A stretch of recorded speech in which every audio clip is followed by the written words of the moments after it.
What news stories mattered most this week in the world of media and advertising? Today we'll try to answer that question in 20 minutes or less. I'm Jack Benjamin. And I'm Ella Sagar. We're reporters for The Media Leader, and this week we'll be covering topics related to the general election and Apple's troubles with the EU DMA. But first, by the time this episode is released, we will have just hosted our very own annual Media Leaders Summit, where we'll have awarded leaders across the UK media industry for their much-deserved hard work. Ella, why don't you tell our listeners who won the Grand Prix this year and why? So the Grand Prix winner this year was Dom Williams, Chief Revenue Officer at Mail Metro Media. The Grand Prix is picked from the winners of the awards. And so he'd won Leader for Media Owner of the Year. And Mail Metro Media did amazingly well on the day. So they got 4 awards total, which was very impressive. Yes, they also won the award for Best Media Owner this year. And Sammy Eels, Head of Commercial Audience Data, was given the prize for of Future Media Leader of the Year. Mm-hmm. And I would also add, notably, there's 2 Grand Prix technically. So the Judges Special Choice Award this year went to outgoing global CEO Stephen Myron, who will be speaking at our Future of Media conference in London this year in October. So be on the lookout for that, and do register and come join that event to see him talk about all of his experiences at Global.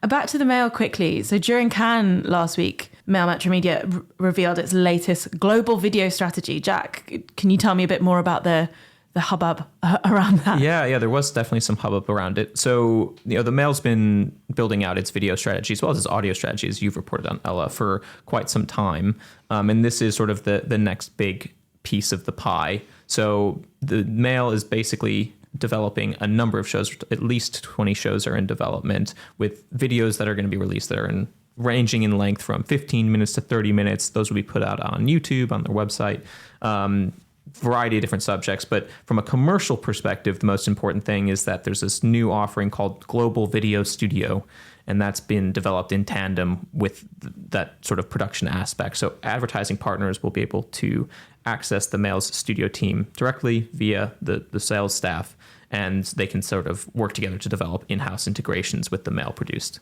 videos. So it's really trying to open up to brands, advertisers, the quality of production experience that the Mail's offering, and say, like, hey, we want you to advertise, but also work with us in order to make sure that that's a really good integration with all the editorial work that we're doing. Mm-hmm. Is it a bit similar in a way to what ITV is doing with its branded content series and its studios, where they can produce like TV series for brands in collaboration with the talent and kind of putting the expertise, the talent, and all of that together? I think it's a bit similar in the sense of, exactly, like offering brands the opportunity to work more directly with the talent.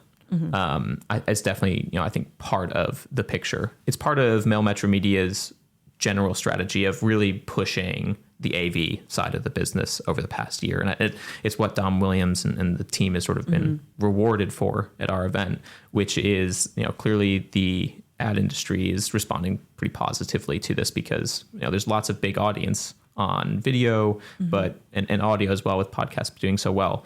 But it's still not 100% clear how publishers can best leverage all of that for advertisers. And so the Mail is sort of building that out, and other publishers, to be fair, are also doing this just as well.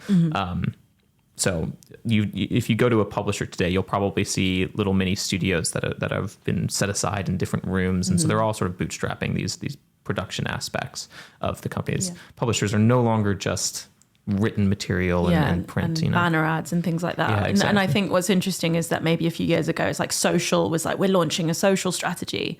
Whereas now it's like, we're launching a podcast strategy. We've got a video strategy. We have a gaming strategy, which the Mail also wants to be on the front foot on as well, which you've written about. Well, exactly. Addressing gaming content and going after gaming audiences. They're not building games themselves outside of, I wonder what that would look like. Crosswords and stuff like that. But that is definitely interesting. And I think they're really exciting to see what's next for them. Yeah, definitely. And likewise for other publishers, as you mentioned, there's definitely a lot of opportunity. Video tends to have larger CPMs. It's more expensive, it's more involved, but also more effective. So that could be a boost for publishers at a time when they really need it. When as you mentioned, sort of those banner ads, you're not necessarily making a tremendous amount of money from selling, just standard digital display advertising for publishers. So going after other more lucrative opportunities while also producing interesting content that audiences are wanting to see and consume, be it on social media, on the website, on YouTube, seems like could be a winning strategy. Obviously, we'll see how it plays out over time. In terms of other news this week, it's hard to think of a bigger story than the fact that we are just 1 week out from the general election here in the UK. So media companies are prepping their strategies.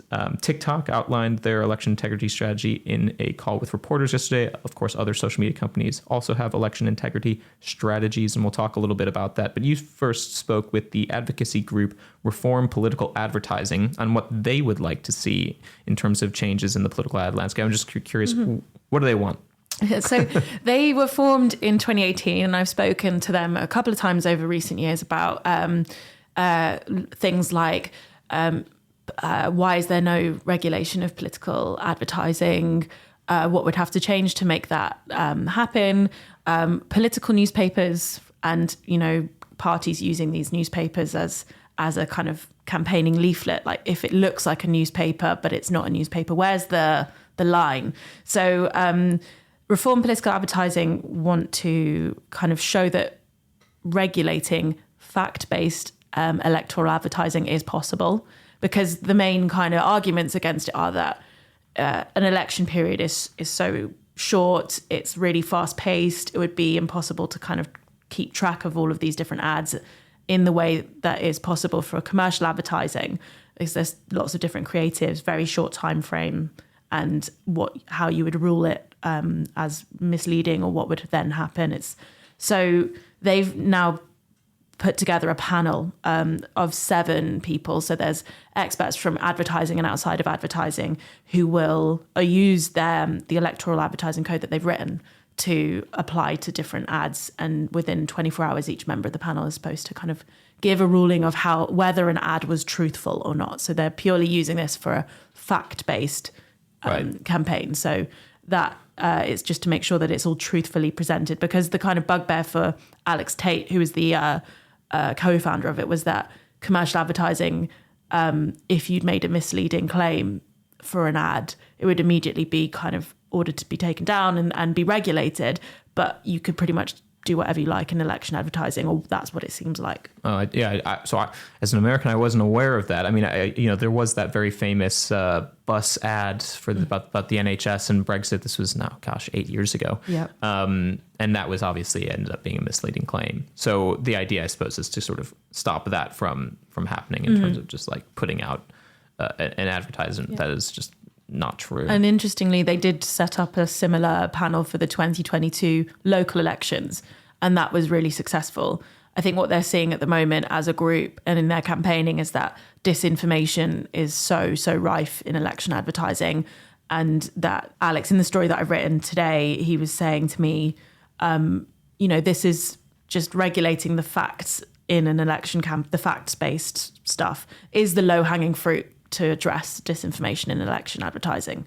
And we're going to just show that it can be done. We're not trying to be regulators ourselves, but we're just showing how the process could work. And they're trying to mirror the process that the Advertising Standards Authority uses.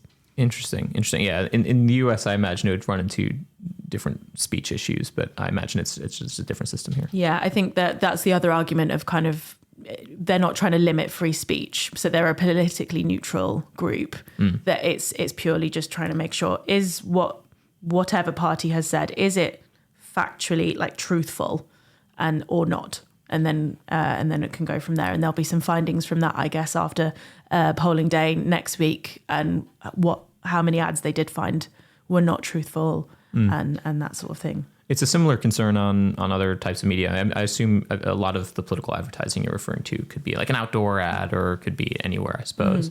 But social media, of course, there's always heightened attention paid to social media around elections because of so many concerns around misinformation, disinformation.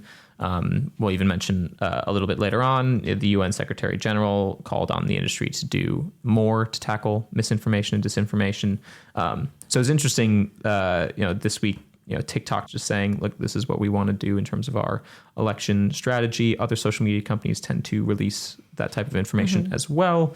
Everyone cares a lot about tamping down on misinformation, disinformation. It's a huge challenge. And also sort of deciding whether or not something is political is even a big challenge, because especially on social media, you could be talking about Taylor Swift one moment and then bring up something that is vaguely related to politics, and then suddenly or it's using it's Taylor sort of Swift to talk about politics using the music or whatever, and it's kind of hidden, or or maybe not so hidden, just using them like that kind of the memes and other things that you can kind of hide it a bit. The important thing, I think, and TikTok mentioned this to reporters, and I'm aware other social media companies attempt to do this as well, is that the human element needs to play a big role in moderation. The thing is, there's just so much, right? And even if you're really fast, things can spread really quickly.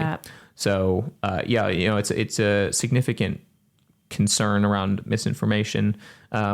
But also, politicians are trying to take advantage of these platforms as well. I mean, I saw a piece today actually that Nigel Farage has got more engagement on TikTok than any other political party. What was this piece from? Yeah, from The Guardian. Yeah, Reform Party leader Nigel Farage is outperforming all other political parties and candidates on TikTok throughout the general election campaign. So up to this point, which is Guardian analysis has showed. And it's kind of showing kind of new strategy targeting young people and a sort of slightly different way of campaigning. Nigel Farage like pop miking different songs and doing like that, playing into that a bit more. So do you think this is the TikTok election? Or I suppose the more general version of this is the short form video election? I think maybe. I think the Cilla Black video from Labour kind of set the tone, I guess. But it's I think that there's no question, really. It's really interesting. I mean, we had someone from David, which is an ad agency, they did a study. They looked at what's working on short form video platforms like TikTok in terms of politicians posting and in terms of consumers' emotional state in response to those things. And it seemed like, the most successful political parties in the UK were on those platforms were the ones that lent into humor, memes, amusement, not so much like the policy issues. And in some ways, I would expect that to happen because it's a really sort of short attention span platform. You want something attention grabbing. TikTok is known as, it likes to call itself a entertainment platform first, as opposed to like even just a social media platform. So it doesn't surprise me, but I'm also not sure if these are necessarily positive developments. I mean, it's interesting. I mean, there's a lot of the way the broadcasters are approaching the election, Channel 4 going for quite a podcaster-based like lineup for its election coverage. LBC also like doing like announcing its election coverage. ITV's already done its election debate, which was a thing. Yeah, and then the Sky's done its election debate, and it was a very different format. Yeah. I think everyone's trying to figure out, and I think the BBC's is, as we're recording, it will be tonight.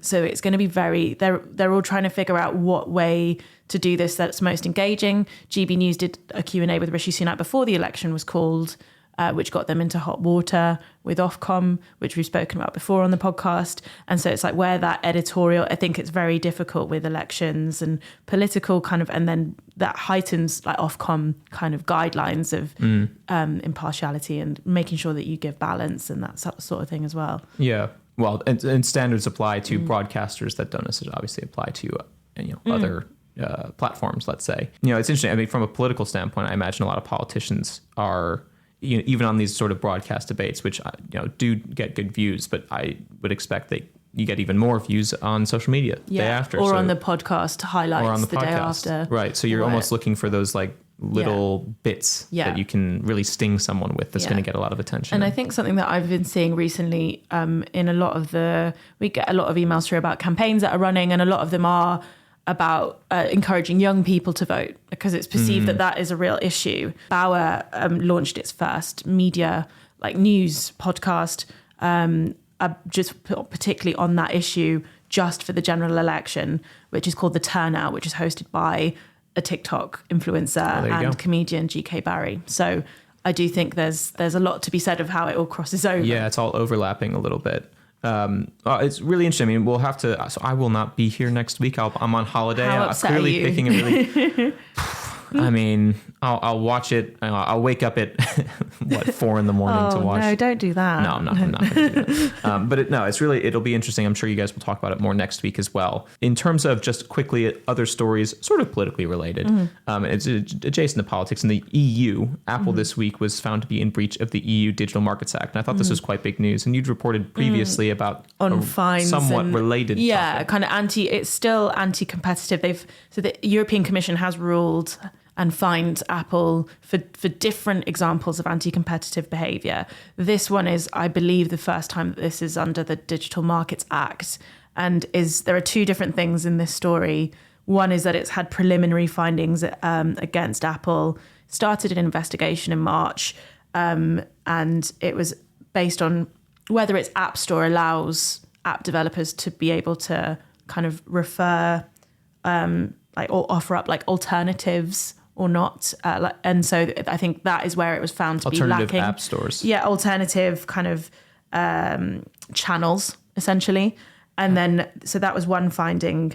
And then the other one was that they've started a new procedure over like the contract terms for third party app developers. So this all sounds very tech based, but if after those findings, Apple doesn't make any changes, within 12 months, it could be fined up to 10% of its global turnover.